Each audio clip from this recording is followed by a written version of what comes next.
unsurpassed, penetrating, and perfect Dharma is rarely met with, even in 100,000 million kalpas, having it to see and listen to remember and accept. I vow to taste the truth of the Tathagata's words. Good morning, everyone. Good to have you here on a rainy Saturday in Beginner's Mind Temple, the second time that we've been back in this hall, in the Buddha Hall, since we had our renovation of this beautiful old Julia Morgan building. So I'm glad that you all can come back here and be with us today, even through the rain you came here. So doubly thanks for your efforts as you're sitting there maybe damp. And thank you to all of the online folks. Good to have you with us. There's a whole community out there that, well, I'm imagining, I actually don't know. I mean, they might have heard that I was speaking and there could only be one person. I mean, you never know. And maybe like my mom, you know, it's like, but anyway, I'm assuming there's a lot of online folks that are there as well. So is there anyone here that's here for the first time? 1, 2, 3, 4, 5, 6, 7. I'm always surprised. It's always someone's first time. And this is the Beginner's Mind Temple. And when I first came here, I literally thought that's what it meant. This is where all the beginners came. And then you went to other monasteries after you quit being a beginner. And then I learned that that's not true. We kind of celebrate the beginners because there's this certain mind that you have when you first come here that is kind of like the baby bird, like just kind of wide open, like, yeah, I need to be fed. What's this about? I don't know, you know? And trying to keep that same sort of spirit as you move through your practice. It can be harder and harder as you start to think you know things. But this is the Beginner's Mind Temple. And it's great to have you all with us. I want to start off with someone who sometimes gets obscured in history that I think is it's just a lovely person, a character, a story that has to do with the human spirit and with justice, with equality, with finding your voice. And I don't know if any of you know the name, some of you might do, but know the name of Irene Morgan. Irene Morgan was a black woman in 1944 working in the B-26 plant during the war in Virginia. And she had 2 kids, and then she had a miscarriage. And she had some complications with that, as well as you could imagine the psychological kind of things to work through. So she wants to go see her mom. She goes and sees her mom, and on the way back, she's taking a bus, and she's kind of a little bit psychologically kind of feeling heavy. Physically, she's still feeling kind of, you know, not herself.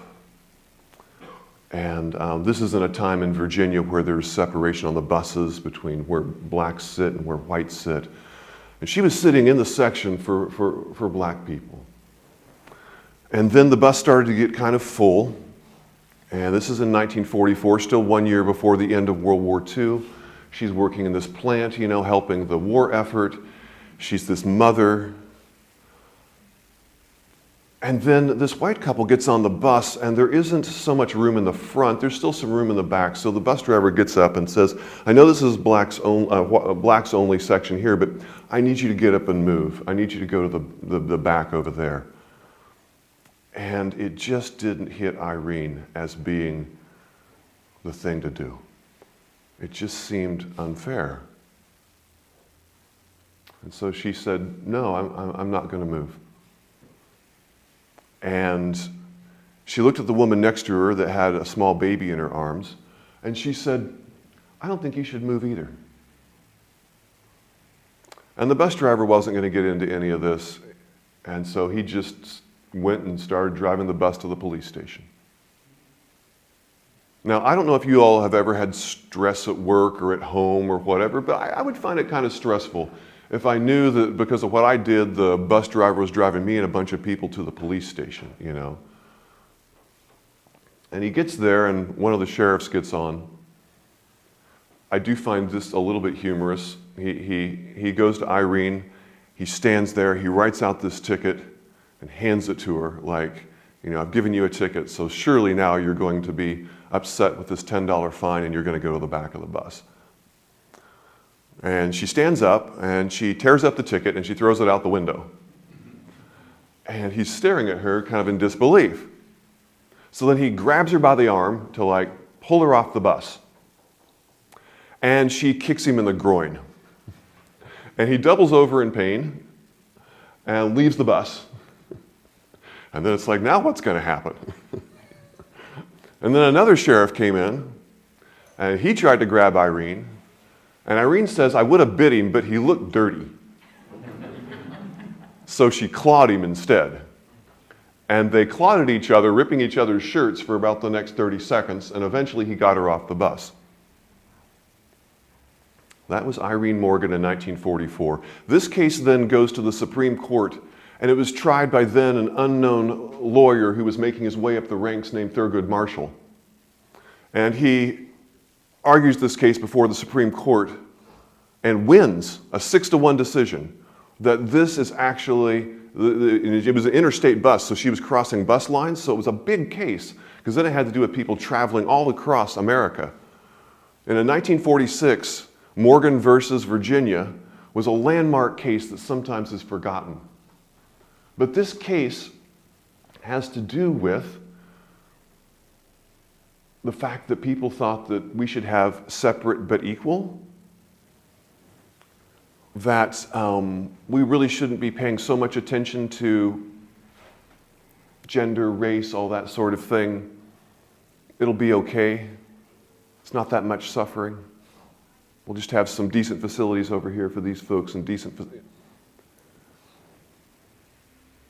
Because of that landmark case, because of what she did, because of the fact that Thurgood Marshall, who at the time was the attorney for the NAACP and was making his way up the ranks, eventually, as you all probably know, became the first African-American justice on the Supreme Court. One of the cases that made his career was Morgan versus Virginia. And because of that, you were able to really have the freedom riders. Because of that, Rosa Parks knew about this case in 1955 when she did the same thing 11 years later. It was one of the first things that Martin Luther King Jr. did after he came back to the South after getting his doctorate in the Northeast, was he started leading interstate busing protests. And if it wasn't for this case, it would have been a lot harder. But it was actually the law of the land since 1946. People just weren't actually observing it. But then they had something to shine a light on. So today is the first day of Black History Month. And I don't know if you have heard, but in this country right now, there is a lot of things assailing, things like Black History Month, things that are assailing anything that has to do with looking at our differences. And someone could actually look at Zen Buddhism and say, but what about documents like the Harmony of Difference and Equality? Aren't we just supposed to forget all about our gender and our differences and black and white, young and old, poor and rich? We should just like melt that away? And maybe we should just completely forget Black History Month? As Winston Churchill once said, those who do not learn from history are destined to repeat it. And there's a lot in our history that we do not want to repeat. Now, this could be a time for a lot of folks to shy away from celebrating diversity, from looking at equality, from taking care of the disadvantaged in our country, because the political climate is changing. And some people could even use things like the Harmony of Difference and Equality and Zen practice to say that we should stop actually paying attention to these sorts of things. And this morning, I'm going to talk about why I don't think that's true and why I think it's actually in harmony with Zen for us to be celebrating these things. And to kick off Black History Month, which we will start a workshop next Monday that will run for several Mondays about the harmony of difference and equality, and talking about that and how it applies to our Zen practice and how this actually plays out in the world that we live in. It's powerful to recount stories like Irene Morgan's because it connects my heart to someone else's experience. In my head, I can know that I want things to be fair. I think I want things to be fair. I buy into that concept. Let's be fair. But to be fair, I don't see things clearly. Have you ever known someone who saw things clearly all the time? No. Ever known someone who was perfect, who didn't make any mistakes, who didn't have any blind spots, who didn't have any weaknesses, who didn't have any tendencies that... No. So in all of society, you always have power structures, either implied or officially written down. And that just means that, well, whoever's the person, the people, the group that's in charge are made up of human beings. And if human beings have blind spots, then that means those human beings are going to have blind spots. And that means that those human beings are going to have imperfections. And that's the way in which things are going to play out, and people will suffer where there is not equality. And so when we recount stories like the one from Irene Morgan, you can almost try, even though, I am not female, I am not black, I am not living in the 1940s, there is still some part of my heart that can imagine what it would be like to be on a bus, a little bit psychologically distraught, a little bit physically distraught, knowing that momentum in society that is against a lot of the things that I hold dear, and to be driven to a police station. That connects my heart to that. That makes me start to feel that. And in Zen, we talk about wisdom and compassion rising up together. And if too much, you get over here on like the wisdom side, let's say, or maybe knowledge side, and then compassion doesn't rise up so much, you kind of have, they say, like an educated barbarian. And if the other side rises up too much and you have like a whole bunch of compassion with not a lot of wisdom, then you kind of have basically a fool who causes a lot of harm by setting no boundaries and basically empowers a lot of neuroses. You have wisdom and compassion rising up together. And so, as a white male in this society, I think it is incredibly important for me. I think it's incredibly important for everyone, but especially because white males have been in power in this country since its foundings. And I think it's very important for me to connect my heart to the experience of those who do not have the power. And the gathas that you have in the monastery, you go to the restroom here. I mean, when are you more in a rush than when you want to skip through a form and just skip it when you have to use the restroom? So they intentionally place them right outside the restrooms. So you actually stop, and at Tassajara, before you go into the baths, you have this entire thing that you kind of stand there and chant, I've skipped through that before, I have to admit it. But there is, there's this thing that's just stopping you to remember, because we forget. Oh yeah, my practice. I'm connecting to my practice. You have a little altar there. Someone puts a flower on it. You have a little piece of an icon there. It's something to remember, a type of a Buddha or, a gatha. Remembering that the Ramaytush Ohlone were on this land for thousands of years before it became settled by first the Spanish Christians, and then the white folks who came later. And they knew all about different sorts of plants and different sorts of ways to heal and the seasons and fire and what have you. And all of that's lost because folks come in and there's just a complete disregard. The only things I know that are in my vision have to do with Western science, that have to do with Western ecology, and I come in and I place those things all on top of what I find. This is a great time to stop and to have a gatha, to remember. Black history. It's a great time to remember that the relationship with the people in our country who identify as Black, and I don't usually use African American because I consider myself an American, and I think it just seems unfair to have somebody else put another word in front of it. It's like we're all Americans. But to actually stop and to connect to that history, which is one of the deepest, oldest scars in our country's history. And so much has been predicated upon that injustice, that oppression that was fostered for hundreds of years and continues to this day. One time I remember seeing the Dalai Lama interviewed by Dan Rather, and he asked him about some monks that had been in jail who had just been released after 15 years. And he said, did those monks ever fear for their lives?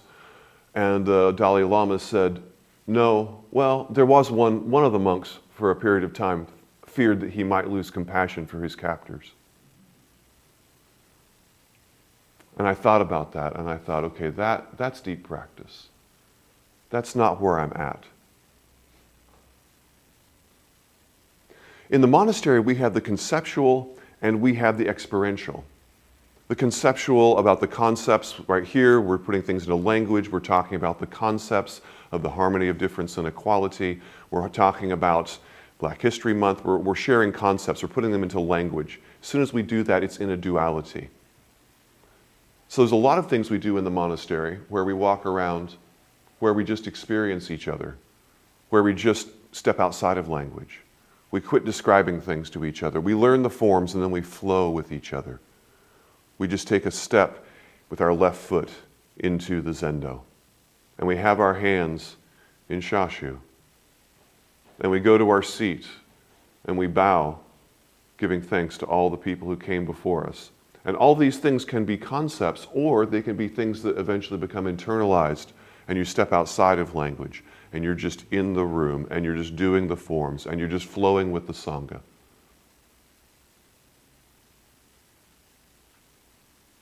In the monastery and in Zen practice, we do want to find a way for us to touch, as we call it, the ultimate reality.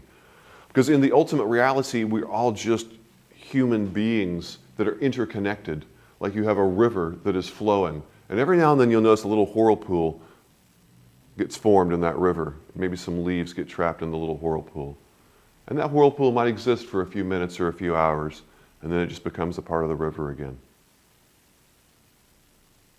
And we're all just little whirlpools in this river, existing for some little period of time, all with very much the same DNA, all interconnected like an Indra's net with mirrors all pointing to each other. And everything that we do impacting each other.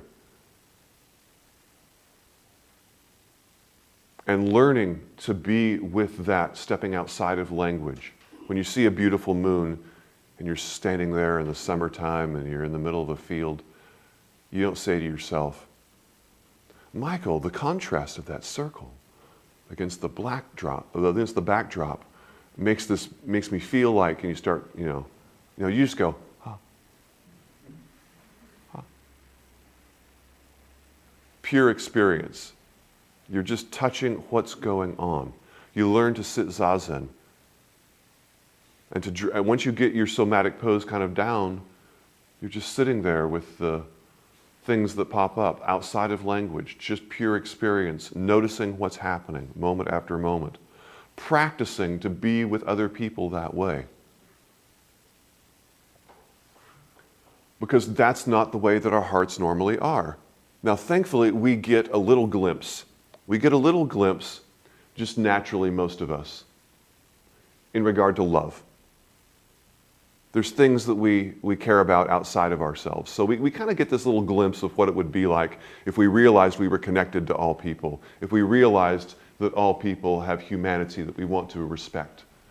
So we have this thing where like we love our grandma, or we love our baby, or we love our partner. We experience this, something outside of us, So even if it feels a little selfish, we still get a little taste of what that would be like. Someone asked, forget who it was now, but one of the senior teachers in Japan whose son had died, and he was taking time away from a ceremony to grieve. And someone said, but if we're all just, people die every day in Japan, and you don't take time to, go to all of the funerals, obviously, or to grieve, or what have you. He said, I'm still a human being. I'm still a human being. Now, if out here at this intersection of Page and Laguna, if my dear grandmother was walking through that intersection and somebody hit her with a car, and that person, because they were texting, was too afraid that they were going to get in trouble, so they speed off and they do a hit and run.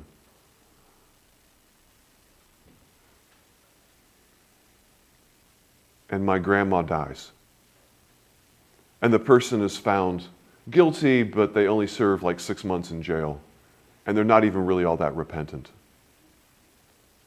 That would be incredibly heavy. I would probably live with that for many years, maybe the rest of my life. That would just pop up. This sense of injustice. My family, my grandmother. This sense of love. Worse things than that happen every day in the Bay Area that I do not live with the rest of my life.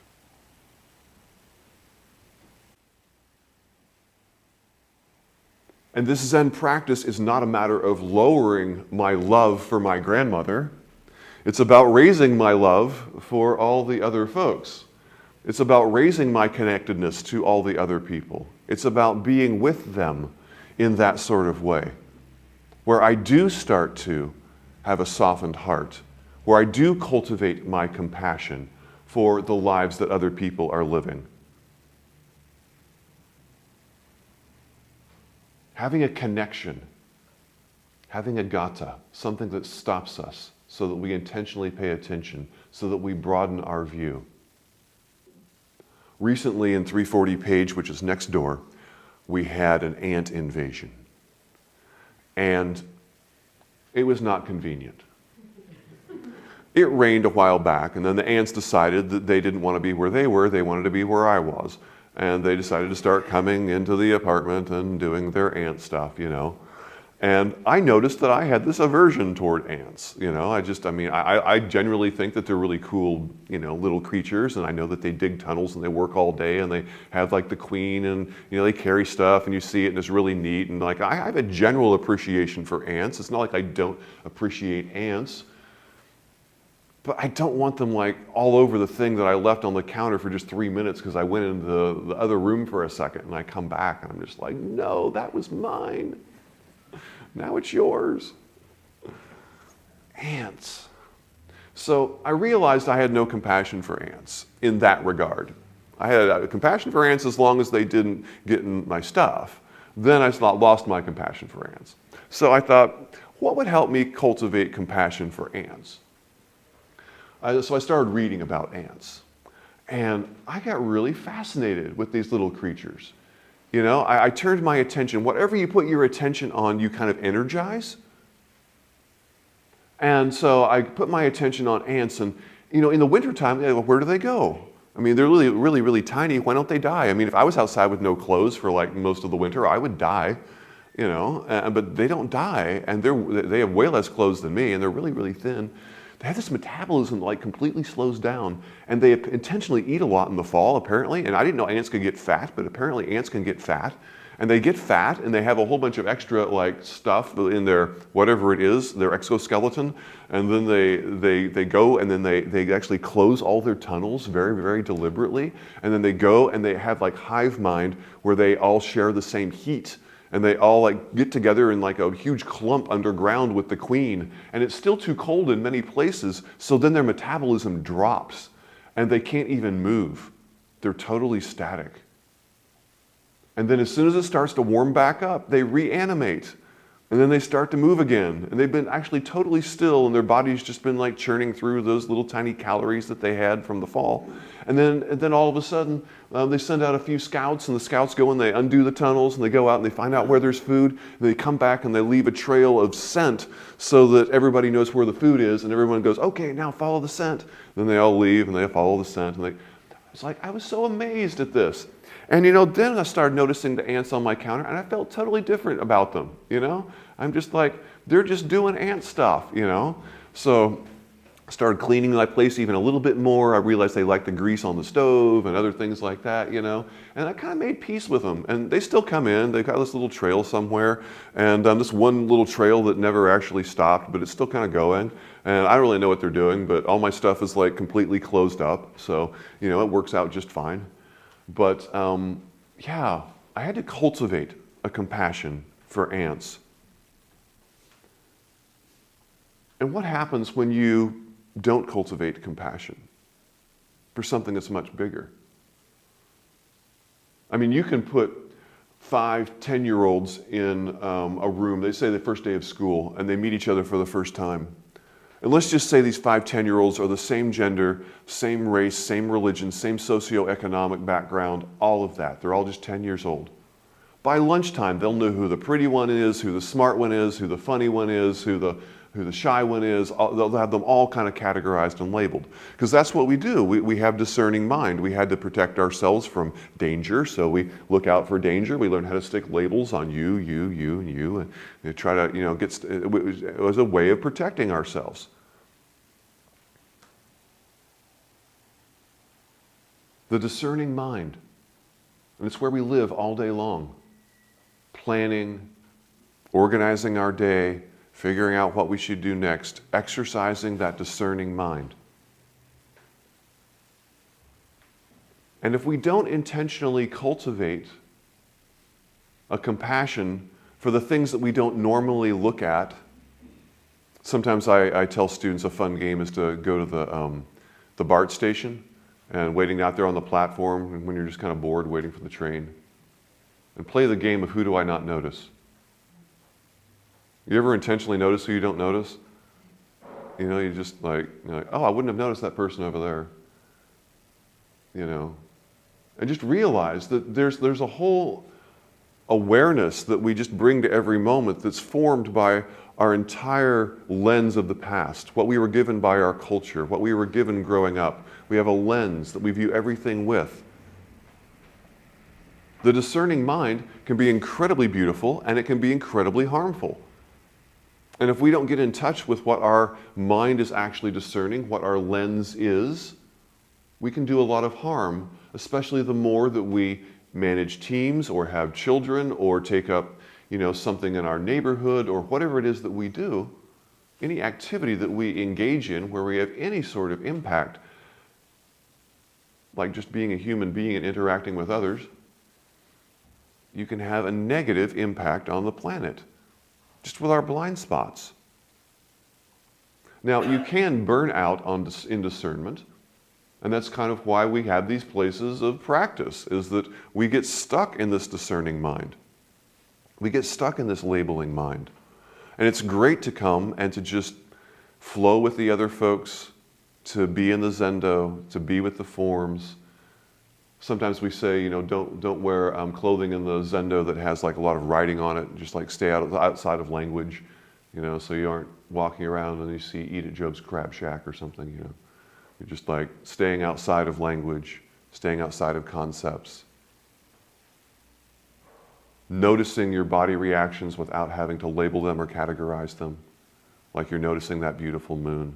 You don't have to describe a twinge in your chest to yourself. You can just be with it. Learning to flow with other people in that way. What I give attention to, I energize, and my vision is always limited.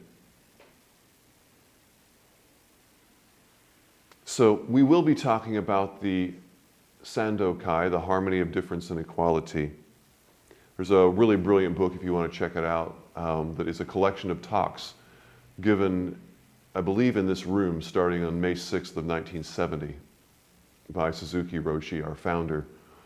And they were on the Sandokai. The Sandokai is the harmony of difference and equality. And it actually was a document from, is a poem written by Sekito Kisen, one of our lineage, one of the people in our lineage, a priest in Japan, 7th century, 8th century in Japan.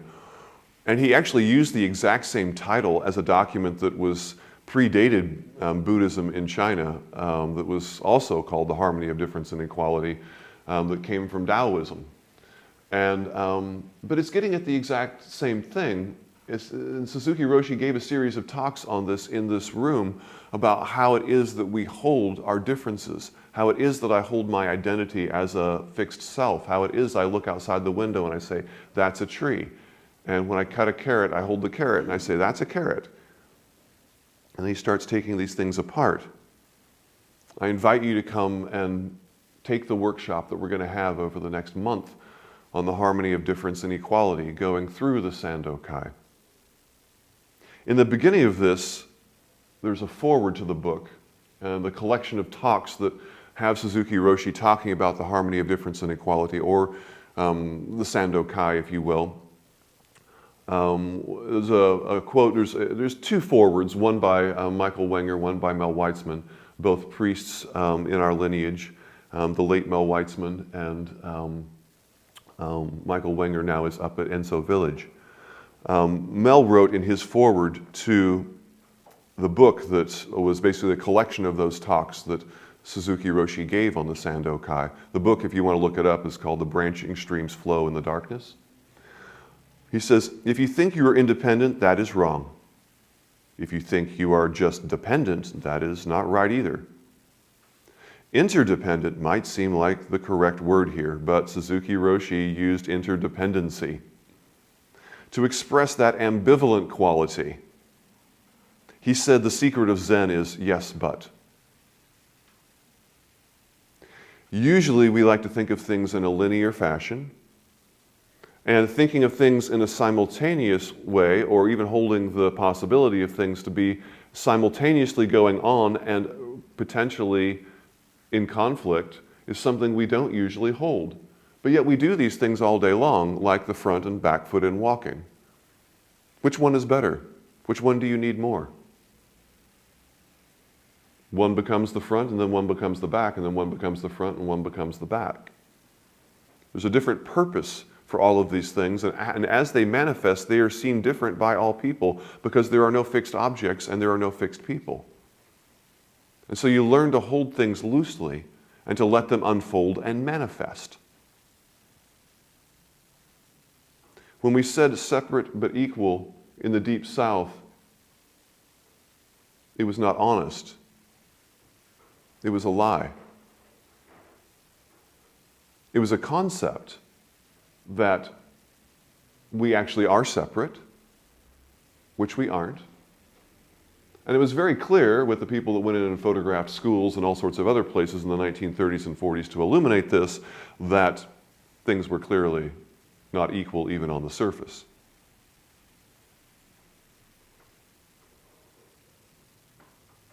I can think that I'm fair, I can think that I am seeing things, but unless I intentionally cultivate my vision, unless I learn to hold things loosely, unless I do not put pragmatism on a pedestal.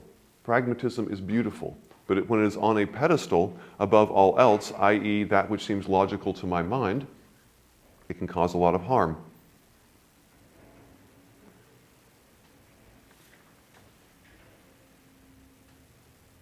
Quoting from Suzuki Roshi in his very first talk that he gave on May 6th about the harmony of difference and equality, he says, the Sandokai, san is things. San is three. Sandokai. San is three. Do is sameness. Do means same, To identify something else is do. And san is three. Do is actually oneness or one whole being. So we're talking about great mind.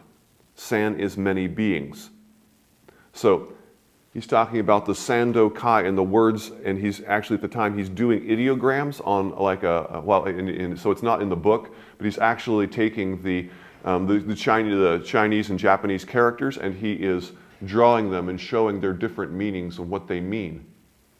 And he elucidates this a little bit more in the next paragraph. He says, to have complete understanding of this relationship between one big whole and many things, which exist in one big whole, is Kai. You know, the Kai means to shake hand. And then he laughs and says, how are you? When you shake hands, you know, you feel you are really one. You have two people doing this one thing, Kai, to shake hands. You have a real feeling of relationship, you know. So many things, one whole being which includes many things. This person is a good friend, you know, or more than a friend, because it is originally one. If you say many, that is many. If you say one, that is one. So two names of the same thing. It is originally more than good friend, the little ideogram he's drawing. So we say, Kai, how are you? Good friend. We are friends. We are one. How are you? Sando Kai. That is the name, you know. This is the sutra, Sando Kai.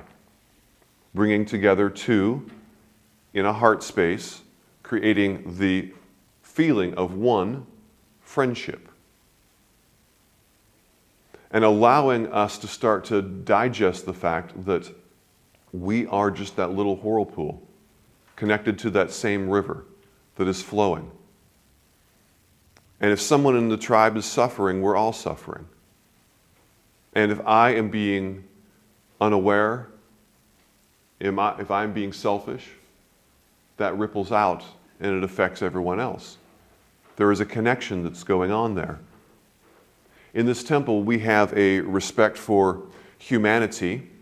And when you go, and I see my teacher here, Ryushin Paul Haller, and when I see him, I don't give him the really big bow. And then when I see like the new person, I'm just like, well, welcome, you know, it's like regular bow, you know. No, because it is not about a person being different.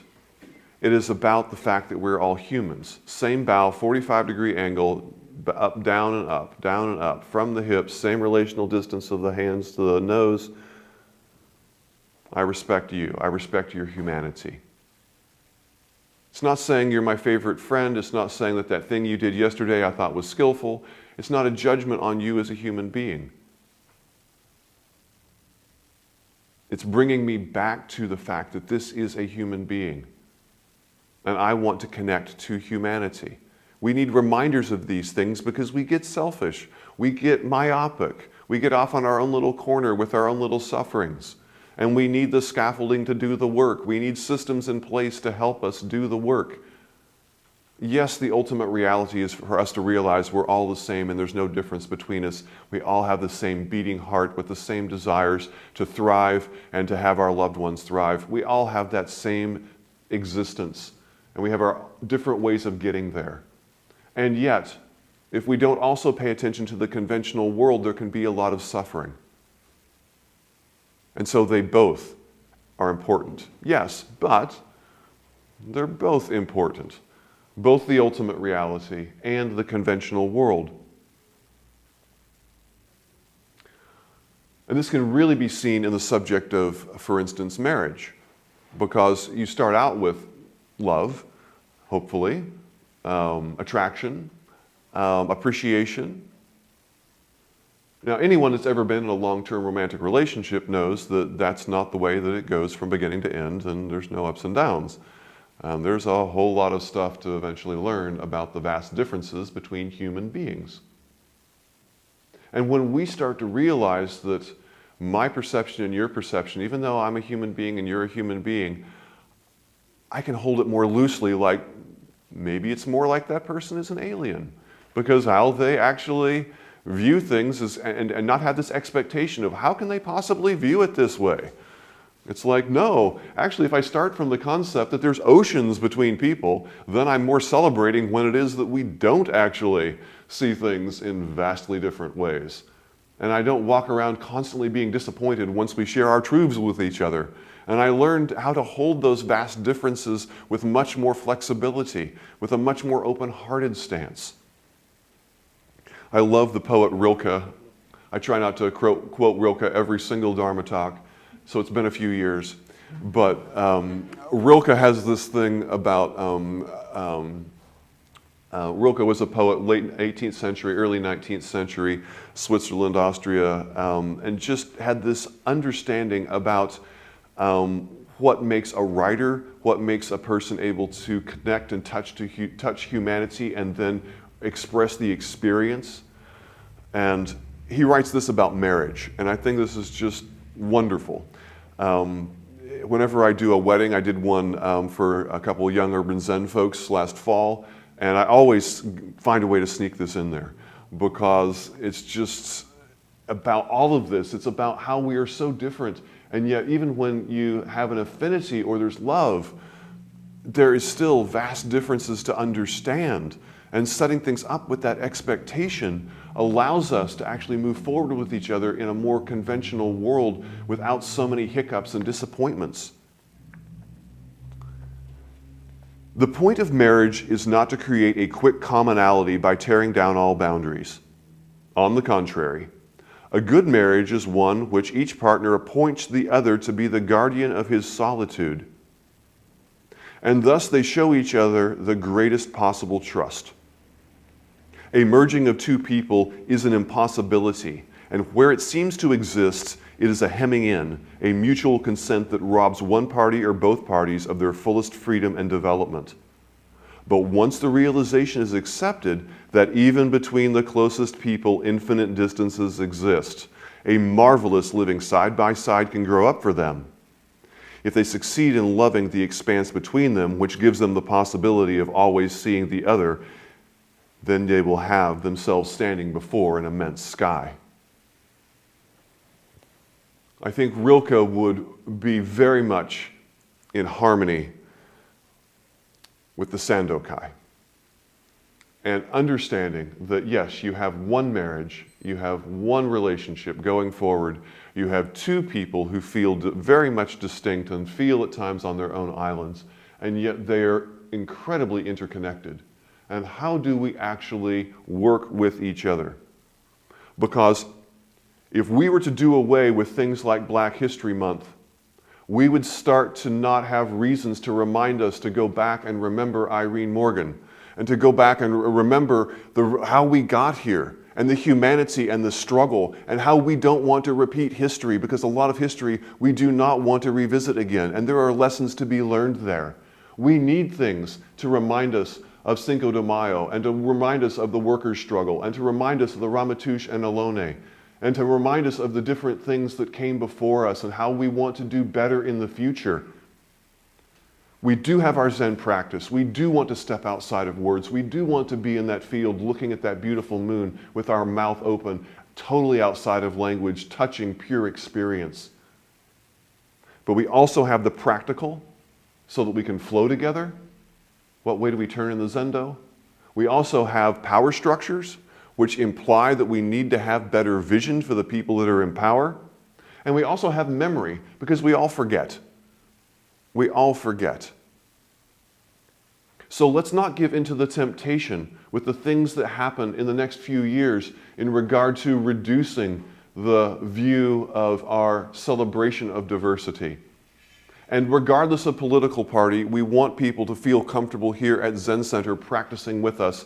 Anyone who shows up through the door who wants to look at their own karma and do it as best they can, we want them to feel welcome here. And I don't want to give in to the temptation, because right now it is so easy to point at other people and say, how can they think like that? It is so easy to go down that path. Are they an alien?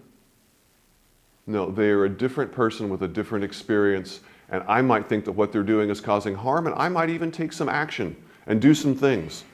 But do I divorce my heart from the fact that we are all human beings, and how to actually touch the humanity in all the folks, whether I agree or disagree with them, or I think that they are logical or illogical?